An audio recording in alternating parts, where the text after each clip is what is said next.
এরপরে সরকার দো আলম দো জাহানের বাদশা কলির কলকি মা আমিনার লাল মদিনার দুলাল মরুর ভাস্কর মরুর দুলাল নবী মুহাম্মদ রাসূলুল্লাহ সাল্লাল্লাহু আলাইহি ওয়াসাল্লামের প্রতি রইল অন্তর ভরা সালাম, লাখো দরুদ সালাম। সকলে পড়ি সাল্লাল্লাহু আলাইহি ওয়াসাল্লাম। আমার প্রিয় ভাইরা বাবাজিরা, এই গ্রামের ভিতরে আল্লাহ পাক আমাকে নিয়ে এসেছিল 18 সালে। কত সালে বলেন? 18 সালে। তারপরের বার হয়তো চেষ্টা করার পরেও সুযোগ সুবিধা আল্লাহ দেয় নাই, তকদিরে রাখেও না, আসে। এই মাঝখানে একটা দিন ফাঁকা হয়ে গেছিল, এ দিনটাও যাচ্ছিল অন্যদিকে, মানে ত্রিপুরার দিকে, কিন্তু হঠাৎ করে মাঝখানে 3টে ডেটে একসঙ্গে পড়ে আল্লাহ আপনার এখানে কবুল করেছে। আমার প্রিয় ভাইরা, সেই সময় এসে একটা আলোচনা করেছিলাম কিছু মানুষগুলো, মসজিদ কেন্দ্রিক ওই মাহফিলটা হয়েছিল, তাই না? মসজিদের কালেকশন আমার পরবর্তী কুড়িগ্রাম থেকে আসা একজন বাংলাদেশি ওয়াইসিন, তিনি এসে আলোচনা করে কালেকশনের মুহূর্তে একটা কিছু ঘটে যায়, যে ঘটার পরিপ্রেক্ষিতে আমি শুয়ে থাকা মানুষটাকে আবার দ্বিতীয়বার নিয়ে যাওয়া হয়, কিন্তু উভয় পক্ষে কিছু মত অনৈক্য হওয়ার কারণে সেই থেকে ওই জায়গায় সরে আসা, আর এখানে ঢুকি নাই। বুঝতে পারছেন না? সেই সময় একটা আলোচনা করেছিলাম সিদ্দিক আকবর আবু বকর সিদ্দিক রহমাতুল্লাহ আলাইহির জীবন আদর্শের একটা আলোচনা, মনে আছে না? হ্যাঁ,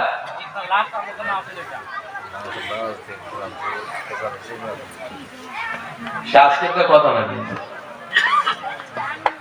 হযরত ওসমান গনি রাদিয়াল্লাহু তাআলা আনহুর কবরের কান্না সম্পর্কে আলোচনা করেছিলাম। কবরের ধার দিয়ে যেতে যেতে কেমন করে তিনি কাঁদতেন, মনে আছে ভাই? এমন কিছু ভাই, আমার বাবাজি, আমার সোনার চাঁদেরা, সর্বপ্রথম সে আল্লাহ পাকের দরবারে শুকরিয়া আদায় করে রাসূলের প্রতি লাখো দরুদে সালামে নজরানা দিয়ে আজকের আপনাদেরকে একটা আলোচনা শোনাই। বর্তমান পরিস্থিতি এবং পরিবেশের ভিতর দিয়ে আমলের কিছু নিয়ত রেখে সকলের সম্মুখে কিছু সময় ধরে আলোচনার নিয়ত রাখছি, বাকি আল্লাহ পাকের মর্জি। আমার ভাইরা, আমার বাবাজিরা, যারা ওই পিছনের দিকে আছো, এই বাবারা, সোনার ছেলেরা, এই সোনার চাঁদেরা, একটু সামনের দিকে আসা যাবে? আয় বাবাই, এই বাবাই, হ্যাঁ, মাজমাটা সুন্দর কর। আমার বাবা এসো, এই সোনার চাঁদ ছেলেগুলো আসো বাবা, আসো। আল্লাহ তোমাদেরকে কবুল করুক, দ্বীনের খাদিম হিসাবে আল্লাহ কবুল করুক, দ্বীনের খাদিম হিসাবে আল্লাহ তোমাদের সকলকে কবুল করুক। এসো বাবা, তোমরা হচ্ছে রাসূলের সৈনিক। হ্যাঁ, যাক, আল্লাহ শুকরিয়া। বসে, সকলে বসে পড়েন। একটু আপনাদের জবান খুলে একটু মহব্বত একটা তাকবীর দেন তো, নারায়ে তাকবীর। আওয়াজটা কিন্তু হয়নি। আমি এত কঠিন পরিস্থিতির পরেও কালকে রাত্রে মাহফিল করেছি 1:45, সেখান থেকে নামলাম, একটু নাস্তা করলাম, ওখান থেকে ডাইরেক্ট এয়ারপোর্ট 3:30, এয়ারপোর্ট থেকে বসে 5:55 ফ্লাইট, সেই ফ্লাইটে চড়লাম। তারপরে প্লেনে গিয়ে যেই বসেছি, প্লেন কখন ছেড়েছে আর প্লেন কখন রেখেছে আমি কিচ্ছু জানি না। মানে এর আগের রাত্রে ওই অবস্থা, তার আগের রাত্রে ওই অবস্থা, আর তার আগের দিন বাংলাদেশেও ঠিক সারা রাতের অবস্থা, মানে একদম পরস্পর। মানে এর শরীর, আমি মাঝখানে এমন একটা পরিস্থিতি হয়ে গেছে, মাঝখানে আমি নিচে নেমে একটু গোসল না করলে শরীরের পরিস্থিতি খুব বাজে জায়গায়। মানে আমি রাস্তায় চলছি, মানে একটা মাতাল যেমন হাঁটে, যেমন পা ঠিক পড়ে না, ঠিক এরকম অবস্থা। যাই হোক, আল্লাহ পাক যে কোনো অবস্থায় পর্যন্ত এনেছে। কণ্ঠ তো প্রথম যেটা হয়েছিল মালিক তিনি জানেন, সব বাধাতে পারেন, ছাড়াতে পারেন, সবকিছুর ক্ষমতা রাখে কে? হ্যাঁ, আল্লাহ সুবহানাহু ওয়া তাআলা জাল্লাহু ওয়া শানুহু। আমার প্রিয় ভাইয়েরা, আমার সোনার চাঁদেরা, আজকে কয়েকটি টপিক আপনাদের সম্মুখে দেই। নাম্বার 1, পৃথিবীর ভিতরে এত মানুষ আসার পরেও মরুভূমির জমিনে একজন মানুষ, যে মানুষটার বাপ ছিল না, মা ছিল না, দাদুও চলে গেছে ছোটবেলায়, চাচাও চলে গেছে ছোটবেলায়, এমন একজন অসহায়, এমন একজন এতিম, এই মানুষটাকে আল্লাহ পাক তামাম পৃথিবীর মানুষের রাহাবার করেছেন এবং দোজাহানের বাদশাহী তাকে দান করেছেন। আচ্ছা, এই মানুষটাকে কেন বাদশাহিত্ব দিলেন? নাম্বার 1 টপিক আরেকটা। 2 নাম্বার, বর্তমান ফিলিস্তিন আর জেরুজালেম, যেটা বিগতর শাম, তার পাশেই আছে মিশর। মিশরের থেকে আর এই ফিলিস্তিন আর জেরুজালেমের মাঝখানে একটা মরুভূমি আছে, এটা হলো সিনাই মরুভূমি। এই যে ফিলিস্তিনের পাশে জেরুজালেম, যেখানে আপনারা মিডিয়াতে দেখছেন প্রতিনিয়ত আপনার আর আমার ভাইদেরা সন্তানদেরকে নির্যাতন, নিষ্পেষণ, অত্যাচার, অবিচার, অনাচার এবং দুনিয়ার জমিন থেকে শেষ করে বিদায় দিয়ে সন্তানগুলোকে দুনিয়া থেকে সব কটাকে বিদায় করে কবরে পাঠিয়ে দিচ্ছেন। কাদের? এই জায়গাটা হলো মাত্র 13 মাইল লম্বা। কত মাইল? 13 মাইল। আরে হচ্ছে 5 মাইল লম্বা। 13 মাইল বাই 5 মাইল, এই টুসকান জায়গাটার ভিতরে, জায়গাটার নাম হলো গাজা। কি নাম বলেছে? গাজা। 1,20,00,000 পৃথিবীতে ইহুদি বাস করে। কতটা বলেছি? 1,20,00,000। পৃথিবীতে মুসলিমের সংখ্যা হলো 120 কোটি। কত বললাম? আচ্ছা, এই মুসলিম গুলো যদি একবার যদি হেঁটে ওর উপর দিয়ে পার হয়ে যায়, ও কটা থাকবে? হ্যাঁ, থাকবে না। কিন্তু তারপরেও বিশ্বের মুসলমানরা এখনো আল্লাহর দিকে তাকিয়ে আছে। আলাম তারা কাইফা ফাআলা রাব্বুকা বিআসহাবিল ফিল। সেদিনে বাদশা আব্রাহা কাবা ধ্বংস করার জন্য যাচ্ছিল। আলাম ইয়াজআল কাইদাহুম ফি তাদলিল ওয়া আরসালা আলাইহিম তায়রান আবাবিল। আল্লাহ পাক তার আমানতকে রক্ষা করার জন্য পাখিদের ঠোঁটে সেদিনকে পাথর দিয়ে পাঠিয়েছিলেন ঝাঁকে ঝাঁকে। আমরা যদিও আবাবিল বলি, অবশ্যই মানে হলো ঝাঁকে ঝাঁকে। এই পাখিদের দেওয়ার পরে পাখিগুলোকে দিয়েছিল সৈন্য করে, সেখান থেকে পাথরগুলো পড়েছিল, ওদেরকে নিঃশেষ করে দিয়েছিল। 120 কোটি মুসলমান তাকিয়ে আছে আসমানের দিকে, ফিরে ফিরে বলে, আল্লাহ ওদের প্রতি সেই ধরনের পাখি পাঠাও যাদের শেষ করে দেয়। এই দোয়া যেন আর কোনো দিনের জন্য কেউ করবেন না। কেন করবেন না? এই কারণে করবেন না যে সেদিনকে দাদু আব্দুল মুত্তালিবকে বলেছিল যে আপনার উট নিয়ে এসেছি, উট আপনি ফেরত নিয়ে যেতে চাইছেন, কিন্তু কাবা ধ্বংস করতে এসেছি, আপনি কাবার কথা বললেন না তো? উনি বললেন, উট আমার, কাবা আমার না। আমি উটের মালিক, উটটা আমাকে ফেরত দিলে আমার মিটে যাবে। কাবা যার রক্ষা করবে সে, ওটা আমার দেখার দায়িত্ব নেই। কি কথাটা বুঝতে পেরেছেন? আল্লাহ পাক তার কাবাকে হেফাজত করেছিলেন, সৈন্য নামাতে হয়নি। আর বিশ্বের 120 কোটি মুসলমান যদি আজকে তাদের সঙ্গে বন্ধুত্ব রেখে আমরা চলি আর আল্লাহর কাছে দোয়া করি, মালিক মেহেরবানি করে তুমি তোমার সেই রহমতের পাখিগুলো পাঠাও যাদের দ্বারা দুনিয়ার মানুষের আযাবের জায়গা তৈরি হয়, আর ওদের শেষ করে ফেলে দাও। ওই পাখি যদি আবার কোনোদিন বার হয়, একটা ইহুদির মাথায় পাথর ফেলবে না, সব কটা দেখে দেখে ফেলবে আপনার আর আমার মাথায়। কারণ আমরা তো সংখ্যায় বেশি, সংখ্যা গরিষ্ঠ, তারপরেও আমরা দুর্বল। আল্লাহর কাছে কামনা করি কেন? এই কারণে আজকের ইহুদিরা মুসলমানদেরকে মারছে আর আমরা এখানে আনন্দ করে বেড়াচ্ছি। বুঝতে পারছেন নি? বলেন, আনন্দ করে বেড়াচ্ছি না? গান বাজনা আনন্দ উৎসব করে বেড়াচ্ছি, যে যার মতো করে যাচ্ছি। কোনোদিন চিন্তা করে দেখি নাই যে বাচ্চাটাকে মেরেছে সেই বাচ্চাটা যদি তার কোলের বাচ্চা না হয়ে আমার বাড়ির বাচ্চা হতো, একবার বুকটা কাঁপে না? আল্লাহর কাছে দোয়া করা যায় না? এখন ওই 13 মাইল বাই 5 মাইল এই গাঁজা ওইটুখানি জায়গা দখল করার জন্য ইহুদিরা কেন এত কোটি কোটি মিলিয়ন আর বিলিয়ন ডলার খরচ করছে? কি আছে? Number point 2। 3 নম্বর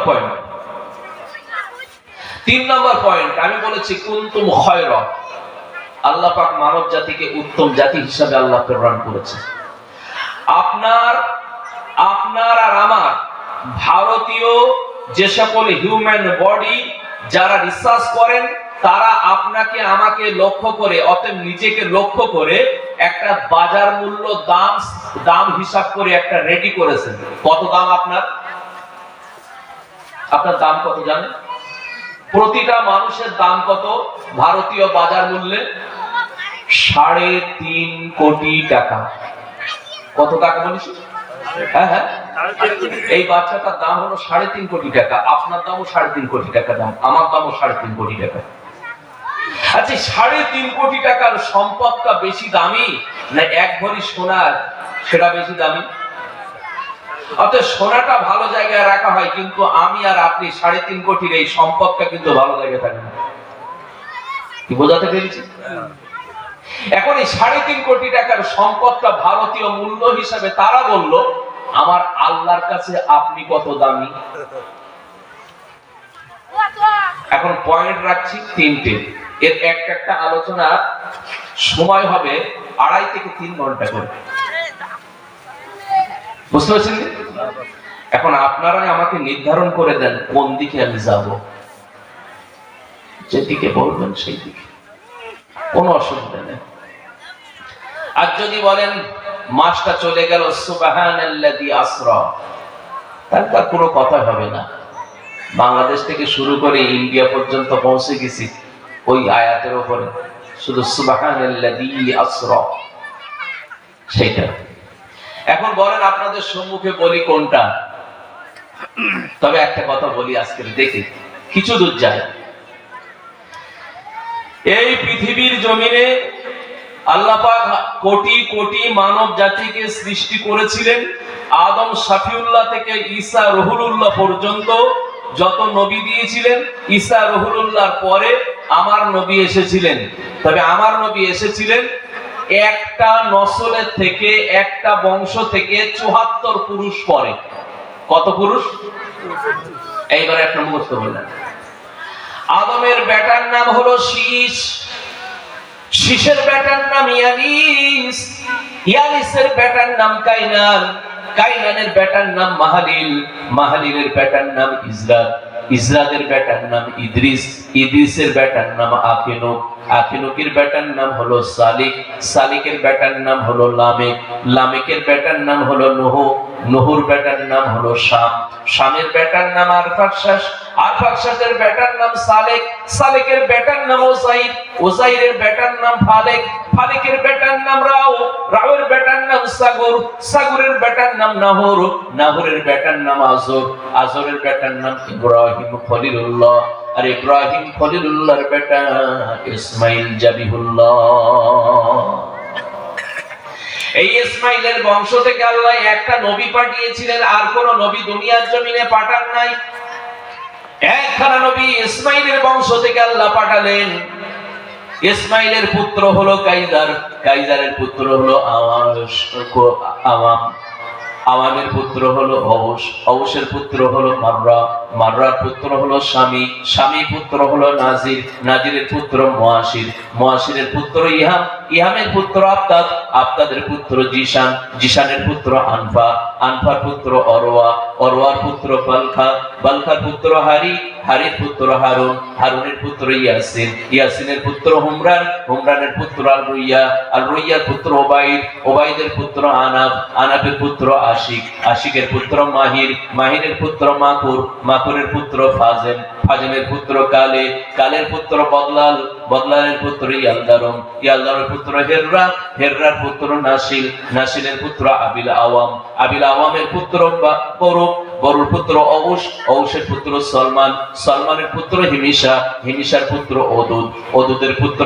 আদনান, আদনানের পুত্র মুঈদ, মুঈদের পুত্র হুমাল, হুমালের পুত্র নাবিদ, নাবিদের পুত্র সালমান, সালমানের পুত্র হুমিশা, হুমিশার পুত্র আলিয়াসু, আলিয়াসুর পুত্র ওদুদ, ওদুদের পুত্র উদ, উদের পুত্র আদনান, আদনানের পুত্র মাআদ, মাআদের পুত্র নেজার, নেজারের পুত্র মোজার, মোজারের পুত্র ইলিয়াস, ইলিয়াসের পুত্র বদরেকা, বদরেকার পুত্র খোজাইমা, খোজাইমার পুত্র কেনানা, কেনানার পুত্র মালিক, মালিকের পুত্র ফাহির, ফাহিরের পুত্র গালেব, গালেবের পুত্র লোই, লোইর পুত্র কাব, কাবের পুত্র মুর্রা, মুর্রার পুত্র কেলাব, কেলাবের পুত্র কসাই, কসাইয়ের পুত্র আব্দে মানাব, আব্দে মানাবের পুত্র হাসিম, হাসিমের পুত্র আব্দুল মুত্তালিব, আব্দুল মুত্তালিবের পুত্র আব্দুল্লাহ, আর আব্দুল্লাহর পুত্র আমার আপনার নবী মুহাম্মদুর রাসূলুল্লাহ। এই ইসমাইলের বংশ থেকে একটাই নবী এসেছিল, সেই নবীটা হলো আমার আপনার নবী, অন্য কোন নবী নয়। অপরদিকে ইব্রাহিম খলিলুল্লাহ, ইসমাইলের থেকে 13 বছরের ছোট আর একটা সন্তান আল্লাহ দান করেছিলেন বড় বিবিদের। এই সন্তানটার নাম হলো ইসহাক। ইসহাকের বংশ থেকে আল্লাহ 70,000 নবী দিয়েছিলেন। কত নবী বললাম? 70,000 নবী দিলেন। এত নবী আল্লাহ পাক পৃথিবীর জমিনে দিলেন, 1,24,000 নবী আল্লাহ দিলেন। এই নবীর ভিতরে আল্লাহ পাক সবথেকে সম্মান আর ইজ্জতদার করেছেন অন্য কোন নবী নয়। সেই নবীটা হলো আমার আপনার নবী, নবী মুহাম্মদুর রাসূলুল্লাহ সাল্লাল্লাহু আলাইহি ওয়াসাল্লাম। জোরে বলুন সুবহানাল্লাহ।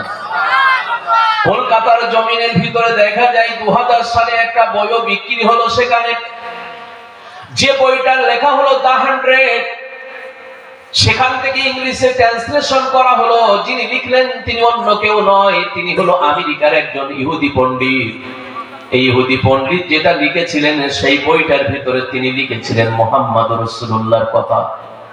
একবার বলুন সুবহানাল্লাহ।